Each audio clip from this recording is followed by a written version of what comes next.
সুপ্রিয় দর্শক, আইপিএলে ২ মে দেশে ফিরছেন বাংলাদেশের কাটার মাস্টার মোস্তাফিজুর রহমান। এবার স্বপ্নের মতোই কাটছে আইপিএলের আসর। মোস্তাফিজুর রহমান টপ লিস্টে নাম্বার 1 থাকলেও রান রেটের কারণে একটু পিছিয়ে আছে। এর কারণে পার্পেল ক্যাপটি তিনি নিজের দখলে নিতে ব্যর্থ হয়েছে।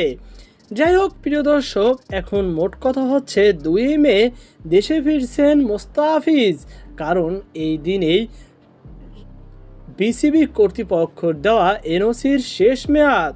কিন্তু দর্শক বলছে ভিন্ন কথা, যদি আইপিএলে থাকে সেক্ষেত্রে মোস্তাফিজুর রহমানের আরও কিছু ডেভেলপমেন্ট হতো, যা বাংলাদেশ ক্রিকেটের পরবর্তী বিশ্বকাপের জন্য সুবিধা হতো।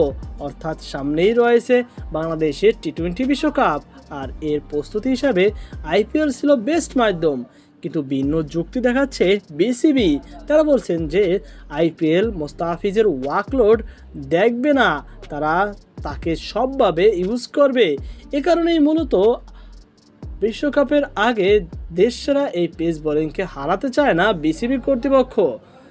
এ নিয়ে অনেকবার সংবাদ সম্মেলনও করা হয়েছে, সেটা আপনারা জানেন। তো এই ছিল আমাদের সর্বশেষ আপডেট। সকল ভালো থাকুন, আল্লাহ হাফেজ।